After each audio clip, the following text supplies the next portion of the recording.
Hola mis amados, un saludo especial. Soy la pastora Pili Alfaro. Les saludo con una palabra de unción y de bendición en nuestro día de ayuno congregacional. Maravilloso cuando nosotros buscamos de Dios, cuando hacemos las cosas bíblicas a la manera bíblica, ¿verdad? Todos ustedes se han preguntado, pastora Pili, ¿podrías explicarme un poco más acerca del ayuno de Esther? Cada año tenemos que volver y explicar ese ayuno de Esther, porque a veces como que no se escucha el ayuno y como, ¿de dónde salió ese ayuno? Tan importante, pero tan importante. Tan importante es que es comparado como un Yom Kippur, definitivamente. Entonces, la fiesta de Purim se festeja todos los años el 14 del mes hebreo Adar. Generalmente siempre es en el mes de marzo del calendario secular. ¿Qué se conmemora? Se conmemora la salvación del pueblo de Dios, del pueblo judío, del plan malévolo de Amán en la antigua Persia.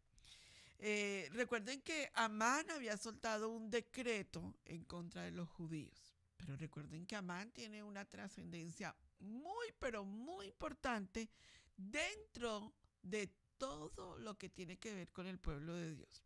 Nosotros pensamos que Amán fue colgado en la horca y como nos lo muestra el libro de Esther, pero la Biblia nos muestra que de generación en generación tendremos una guerra poderosa con la generación de Amán. Entonces, es bueno que nosotros sepamos de dónde nos nació esa generación y por qué es tan importante entenderla. Entonces, todos los años, por eso es importante estudiar y tener el ayuno de Esther, porque todos los años la congregación debe leer lo que sucedió en el tiempo de la reina Esther. Entonces se toma la Megilá del libro de Esther y la congregación toda hace una lectura de toda la Megilá. Entonces la Megilá es leer el libro de Esther, es básicamente lo que trae a volvernos a recordar el decreto de Amán y qué fue lo que pasó con Mardoqueo y qué fue lo tan importante del papel tan vital que jugó la reina Esther dentro del momento histórico de Persia. Déjame compartirte algo. En el libro de Éxodo, en el capítulo 17, nos narra el episodio tan importante que hay allí, cuando Moisés tuvo que subir a una montaña y ¿se acuerdan de Ur y Aarón levantaron las manos de Moisés y mientras que las manos de Moisés estaban levantadas, el pueblo de Dios ganaba la batalla. O sea, Josué estaba en la guerra. Ahí estamos viendo todos los tres tipos de personas que rodearon a Moisés. Y dice la Biblia que mientras que las manos de Moisés se levantaban, ellos ganaban la guerra. Pero ¿contra quién estaban peleando? Nada más y nada menos que contra Amalek. Y pastora Pili, ¿quién es Amalek? Me voy a adelantar un poquito, aunque ya la escuela dominical de nuestra congregación ha tenido el estudio muy grande sobre esto. Pues nada más y nada menos que Amalek es la descendencia y la combinación de la semilla de Saúl, Edom, y de la semilla de Ismael, el hijo de Abraham con Agar, el hijo de la esclava, ¿verdad? Y nosotros vemos que esas dos semillas mezcladas nos dan los amalecitas. Y entonces los amalecitas en el desierto le salieron al encuentro nada más y nada menos que ¿a quién? Le salieron al pueblo de Dios. ¿Le salieron a los judíos? No, le salieron a las 12 tribus de Israel en el desierto. Y allí tuvieron una guerra tremenda. Y la única forma en que el pueblo ganó la batalla es cuando Moisés tenía las manos arriba. Y ese símbolo que quiere decir, pastora Pil, que mientras que nosotros tengamos puestas las manos en el Señor, que mientras que nuestra vida esté puesta en la Torá, en la Torah viviente, Yeshua, entonces nuestras manos arriba, ¿verdad? Sostenidas por todo lo que la Biblia habla, vamos a ganar batallas tremendamente poderosas. Ahora, número 1. Número 2. Más adelante, todo lo que no se combate, y siempre les he enseñado esto, todo lo que no se combate, hoy tendrás que vivirlo, tus generaciones tendrán que combatirlo. Entonces, Amalek se presentó en varios episodios del camino del pueblo de Dios. ¿Cuándo se presentó? Con Saúl. Dios le dijo a Saúl que tenía la orden de ir y matar a la reina Agita y al rey Agita. Y Saúl dijo, no me parece tan importante matarlos, la verdad los voy a llevar cautivos. Y Dios había dicho que hombres, mujeres, niños y todos los animales tenían que ir cautivos.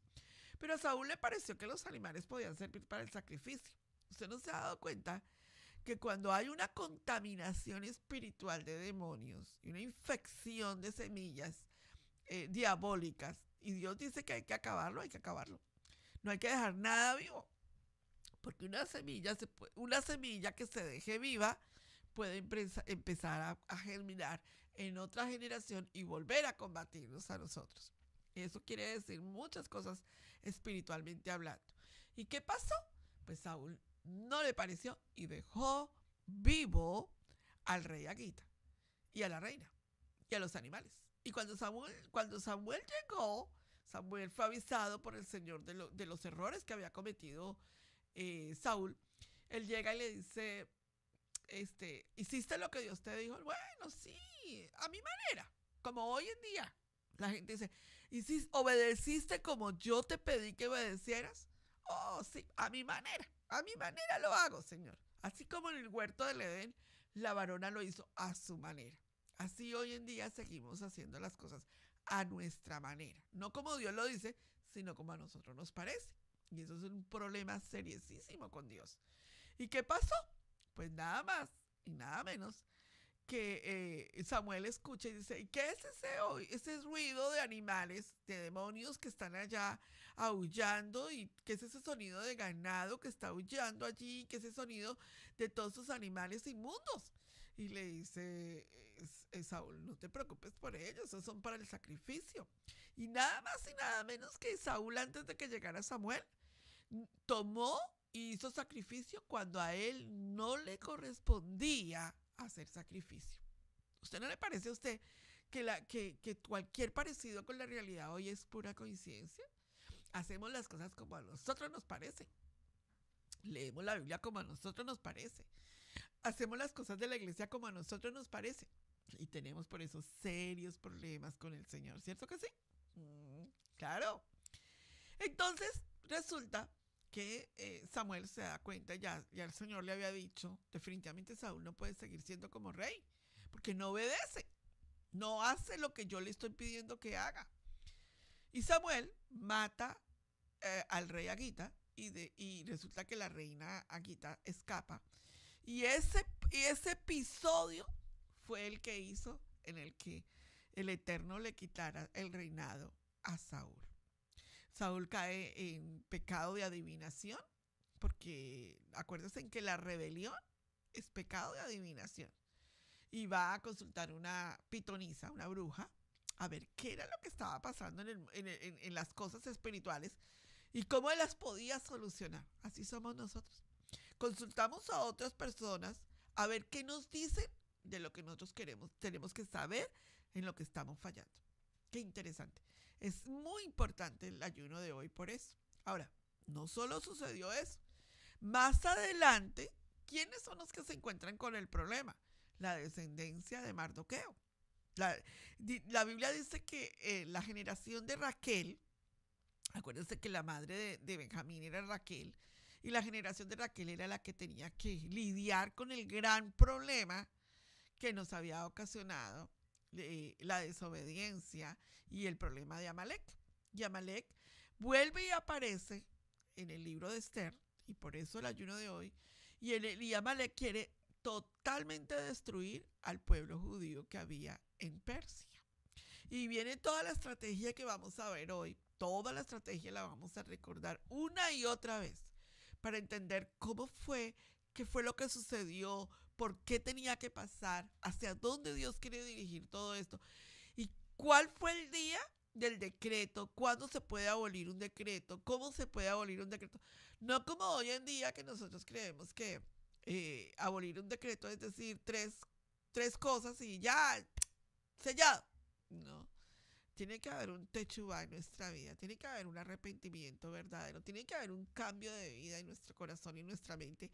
Y Dios tuvo que utilizar toda esta estrategia para tocar el corazón de ese pueblo judío que se había asimilado, que había perdido su identidad, que ya no celebraba Shabbat, que ya no guardaba el sábado, que ya no hacía las cosas de Dios a la manera bíblica. ¿Cuántas veces Amalek se nos va a aparecer en el camino para que Dios tiene que a veces utilizar al mismo enemigo para colocarnos en el camino? ¿No les parece terrible eso? Que no lo hagamos por obediencia, sino que tengamos que hacerlo por persecución. Definitivamente. Algo pasa en nuestra vida espiritual con Dios, que no las hacemos a las cosas de Dios. Entonces, el ayuno de hoy tiene como propósito encontrar en dónde necesitamos entrar en un genuino arrepentimiento verdadero con el Eterno. Ahora, número 2. Ustedes ven más adelante y vuelve David a tenerse que enfrentar con Amalek.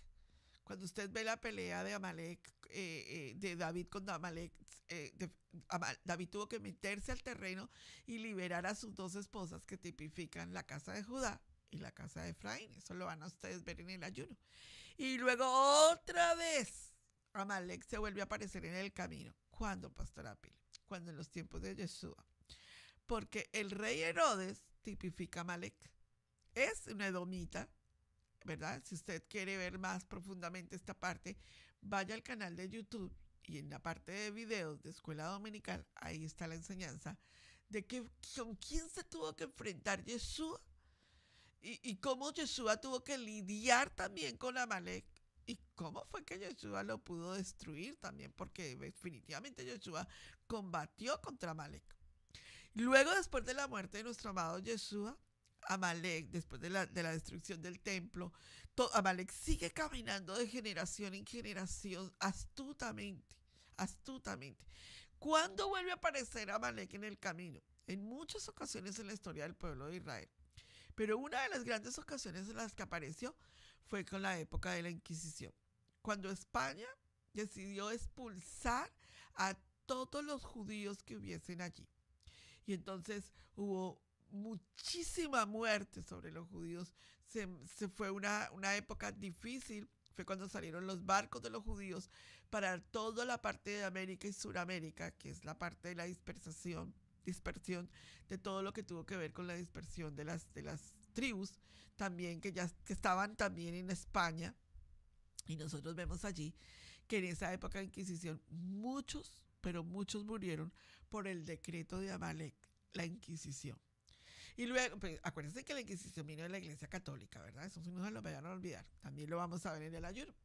Y luego, número 4, vamos a ver, muy importante también, cuándo vuelve el decreto de Amalek. 1942, 43, 44, hasta el 48. ¿Y qué sucedió ahí, Pastora Pili? Fue cuando Hitler asesinó a 6 millones de judíos por un decreto de Amalek.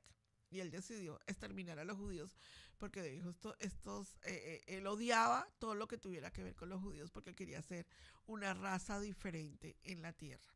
Y allí mueren 6 millones de judíos. Eso no fue cualquier cosa, mis amados. Nosotros tenemos que recordarlo. ¿Cómo terminó el episodio de Amalek? Pues siempre termina en la horca, como terminó el juicio de Nuremberg, cuando vuelve el decreto a colgar a Amalek y a todos su ejército que vuelve a ser a la horca por el decreto que soltaron tan duro y tan difícil sobre el pueblo de Dios. Pastora Pili, y hoy Amalek está más que nunca empecinado contra el pueblo de Dios. Europa ya está lleno de Amalek, que nada más y nada menos es el Islam. Entonces, cuando nosotros vemos lo que está pasando en Europa, yo les decía a los hermanos en la iglesia. Hace 40 años atrás, los pastores en Europa predicaban acerca de, por favor, abramos los ojos, oremos, intercedamos. La iglesia necesita unirse. Algo está pasando, el Islam se está metiendo. Y todos los pastores decían, no, nunca va a pasar eso. El cristianismo siempre será la raíz. Y hoy en día, Europa está ardiendo en fuego y el Islam está siendo la mayor religión en Europa. En Estados Unidos, por favor, ya está completa. En Sudamérica, ni hablar. Si usted ve las noticias, quienes están respaldando a los ejércitos de izquierda es Amalek. Y está contra el pueblo de Dios. Y si nosotros no oramos, si nosotros no intercedemos, la Biblia dice en Deuteronomio, dice, acuérdate de Amalek. ¿Qué parte de acuérdate así? Nosotros se nos olvida. Cuando la palabra nos dice acuérdate es porque es algo muy importante. El cuarto mandamiento, acuérdate de guardar el Shabbat, el día de reposo. Pero como que cuando la Biblia nos dice acuérdate, nosotros decimos, ay, es como que se nos olvida. La Biblia dice, acuérdate de Amalek. Porque si no, tú vas a tener que enfrentar el problema. Y la Biblia es clarísima en el problema. Déjame llevarte una cita bíblica que es muy importante para terminar nuestro estudio de Amalek. Y para que todos nosotros nos acordemos de que en algún momento Amalek va a hacer guerra contra nosotros. Definitivamente es importantísimo lo que va a suceder. Déjenme decirles dónde están. Vamos a ir al libro de Deuteronomio en el capítulo 25 y en el verso 17. Ismael más Esaú igual a Amalek. Recuerde siempre eso. Siempre recuérdelo eso. Lo que el Eterno nos dijo en Deuteronomio 25, 17 es lo que nosotros no se nos puede olvidar. Acuérdate de lo que te hizo Amalek en el camino cuando saliste de Egipto. Cómo estando tú cansado, agotado, te salió al encuentro. Y sin temor de Elohim, desbarató tu retaguardia y a todos los debilitados que iban detrás de ti. Mira, dice, acuérdate cuando tú estabas en Egipto, acuérdate cuando Amalek te salió y tú estabas al frente de la batalla y los que venían detrás tuyo estaban derribados, debilitados. Acuérdate lo que te hizo. Yo no sé por qué a nosotros se nos olvida esta parte.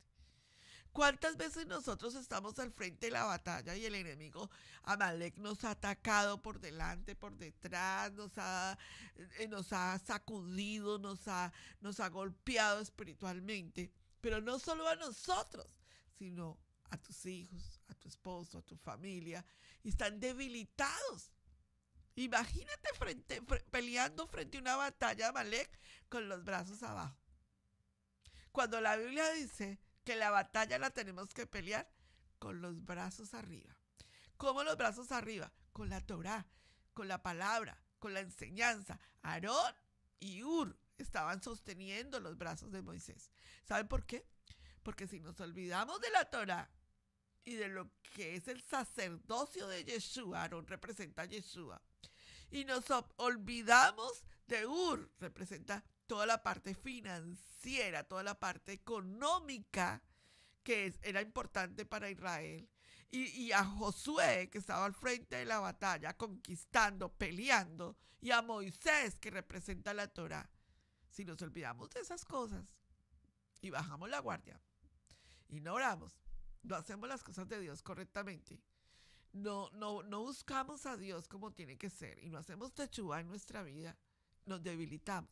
Cada vez que tú empiezas a bajar las manos, te empiezas a debilitar, a debilitar, a debilitar, hasta que te sientes totalmente agotado, cansado, que ya tú no quieres orar, que ya no tienes fuerza. Y es que Amalek te ha atacado tan duro que tú no estás listo ni preparado y te debilitó. Imagínate, si debilita a una persona de intercesión del tamaño tuyo, imagínate a los que están alrededor tuyo que posiblemente no oran, no ayunan, no buscan de Dios.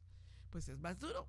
Entonces, si Amalek logra derribarte a ti, derriba tu casa, tu hogar, tu familia, tus hijos, tus finanzas. Hoy es un día para pararte y entender el término. Y entender que lo que le pasó el libro de Esther quedó plasmado, es porque Dios quiere mostrarte que Amalek seguirá buscando tu semilla, tus hijos, tu familia, tu hogar, tus finanzas. Y eso es lo que yo te quiero enseñar hoy. Un techuvá verdadero. Intercesoras de poder. Sí, nos podemos debilitar, por supuesto. Sí, podemos sentir derrotas. Sí, lo podemos sentir.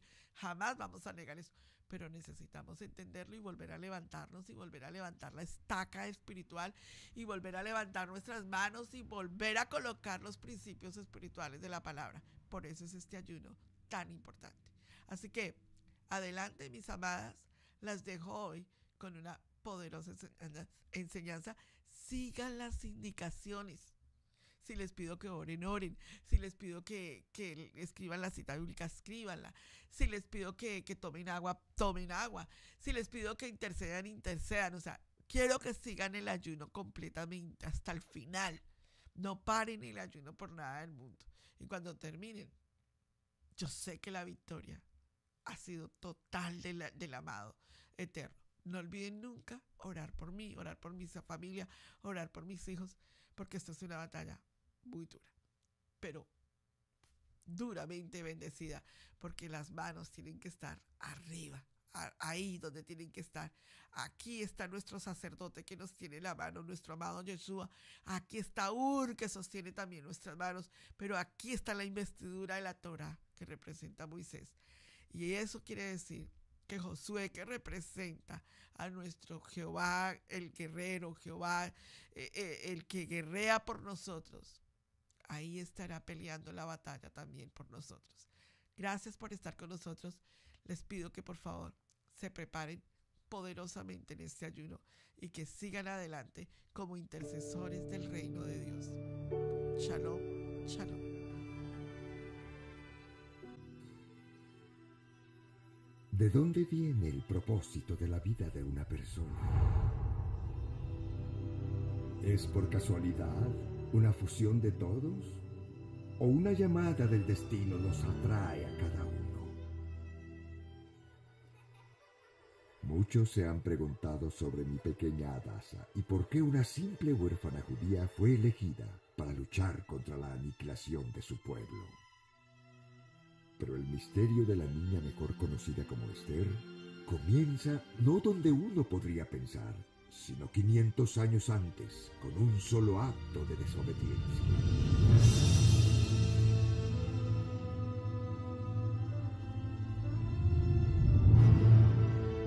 El rey Saúl de los israelitas ha sido enviado por el profeta Samuel a destruir a un antiguo enemigo que sacrificaba niños. El demonio era perverso, que ni las ovejas ni los bueyes serían perdonados. Y sobre todo, no quedarían sobrevivientes.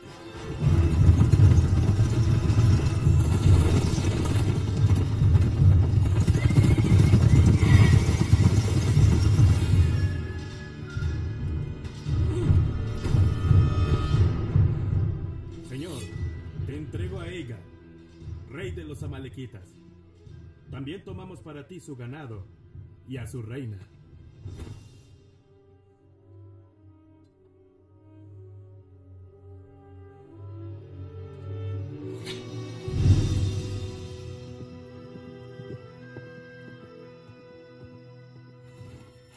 ¿Cuál es el oscuro portento que me apura a través de nuestra tierra? ¿Cómo me acusas ahora de profeta? Obedecí las órdenes de tu señor. ¿Por qué entonces mis oídos resuenan a diario con el mugir de toros y el balar de ovejas?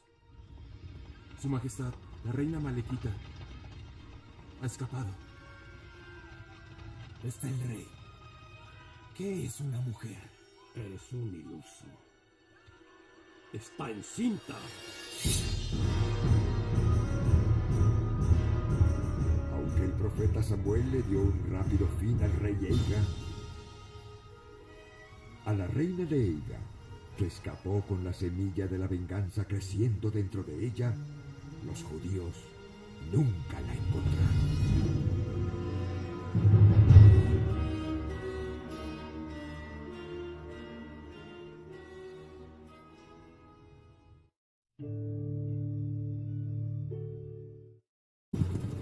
Mientras muchos judíos habían olvidado los actos de siglos pasados, los descendientes de Eiga no. Porque la reina Eiga sí sobrevivió y dio a luz un hijo. Y forjó para él una marca, profetizando que un día llegaría una Eigatita,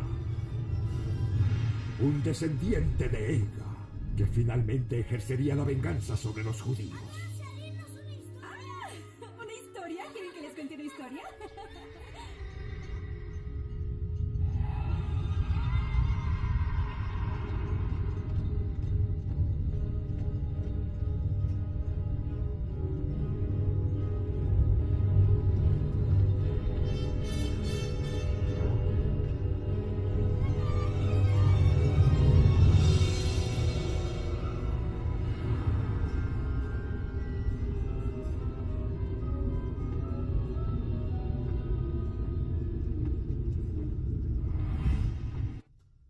La selección del pueblo, el poema, ha determinado qué día todos los judíos del reino serán asesinados.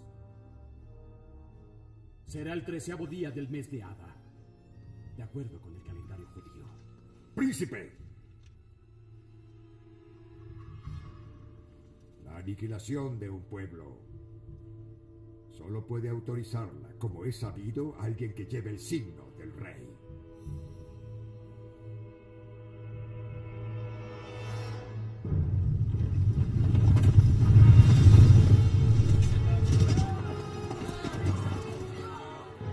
Y así enviaron soldados a asesinar y a aniquilar a todos los judíos el 13º día de Adar.